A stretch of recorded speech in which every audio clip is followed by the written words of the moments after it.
ایک سیدھی سادی معصوم سی خاتون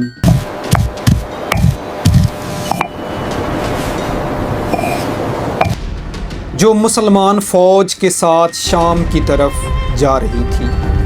اس خاتون کے وہم و گمان میں بھی نہیں تھا کہ یہ عام سا سفر اسے اسلامی تاریخ میں ہمیشہ کے لیے امر کر دے گا، کیونکہ اس کے ذمے صرف اتنا سا کام تھا کہ وہ پیچھے رہ کر مجاہدوں کو پانی پلائے اور زخمیوں کی دیکھ بھال کرے۔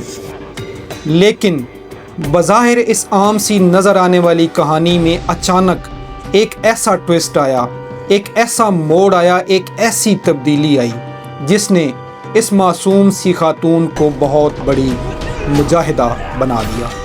ایک ایسی مجاہدہ جس کی بہادری نے سیدنا عمر فاروق جیسے دلیر شخص کو بھی حیرت میں ڈال دیا۔ معزز دوستو، اس کہانی کا آغاز سن 13 ہجری میں ہوا۔ سیدنا ابو بکر صدیق مسلمانوں کے خلیفہ تو منتخب ہو چکے تھے، لیکن ان کے سامنے سب سے بڑا چیلنج اسلامی ریاست کو بچانا تھا۔ یہ ایک انتہائی نازک وقت تھا۔ اسلامی ریاست میک اور بریک کے دور سے گزر رہی تھی۔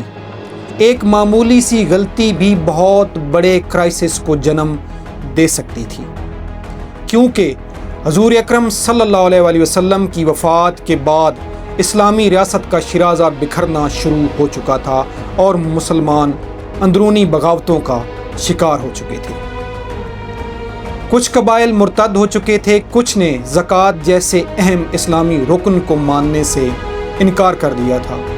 اس نازک صورتحال میں نبوت کے کئی ایک جھوٹے لیکن انتہائی پاورفل دعوے دار بھی سامنے آ چکے تھے، لیکن ان خطرات سے بھی بڑا خطرہ اسلامی ریاست کی سرحدوں پر منڈلا رہا تھا۔ یہ خطرہ اس وقت کی super power the great Roman empire تھی۔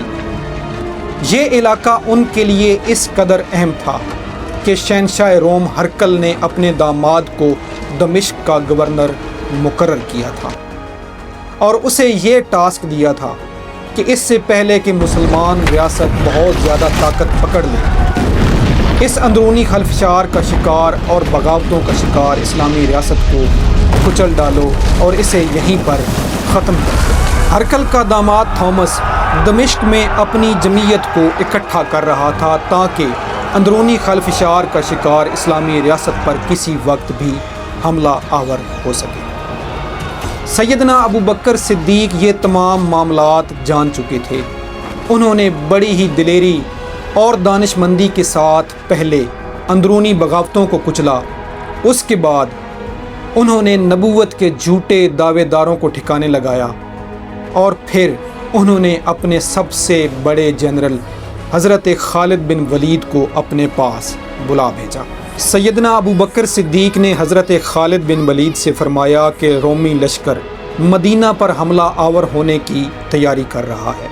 یہ لوگ کسی بھی وقت اسلامی ریاست پر حملہ آور ہو سکتے ہیں، لہٰذا مسلمان فوج کو لے کر فوراً شام کی طرف روانہ ہو جاؤ اور دشمن کا ان کے گھر میں جا کر مقابلہ کرو۔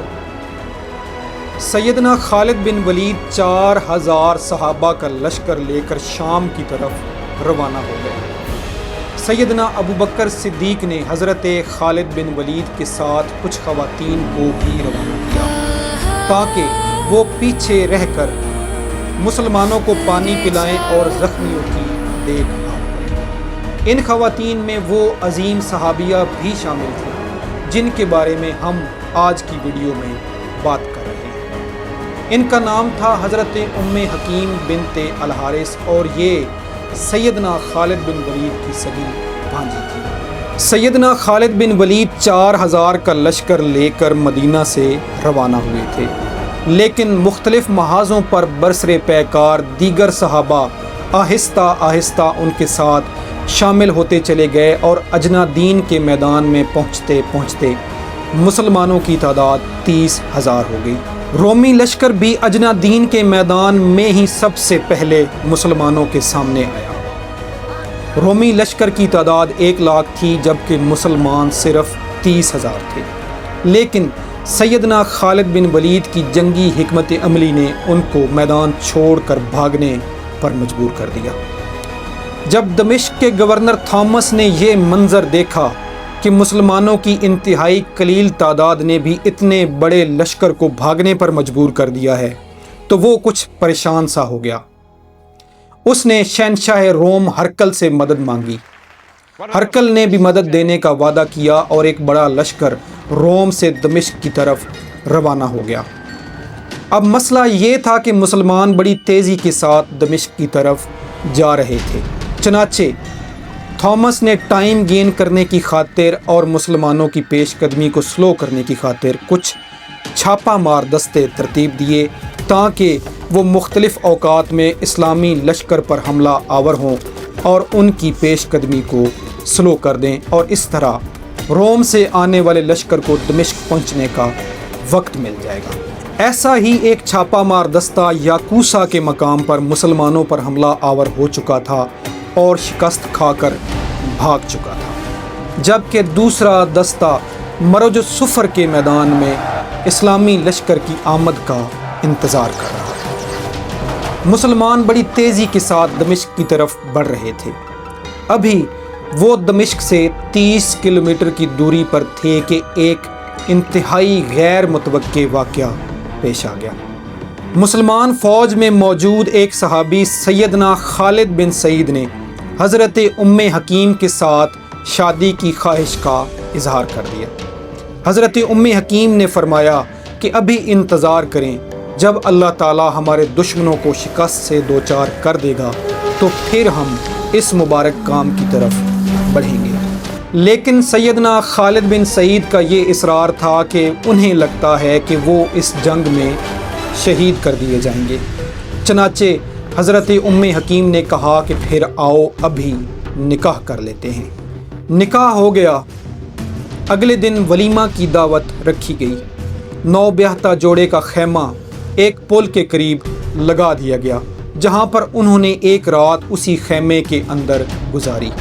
اگلی صبح جب حضرت ام حکیم دعوت ولیمہ میں شرکت کی تیاری کر رہی تھیں تو دوسرے رومی دستے نے ان پر حملہ کر دیا۔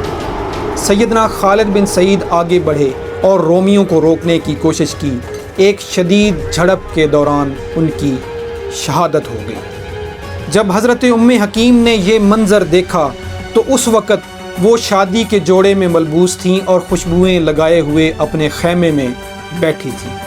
ان کے پاس کوئی ہتھیار نہیں تھا، لیکن غصہ اتنا شدید تھا کہ انہوں نے اپنے اسی عروسی خیمے کا بانس ایک ہاتھ کے ساتھ اکھاڑا اور رومی دستوں پر حملہ آور ہو گئیں۔ انہوں نے اس حملے میں 11 رومی فوجی مار ڈالے اور مسلمان لشکر کو ایک بہت بڑے نقصان سے بھی بچا لیا۔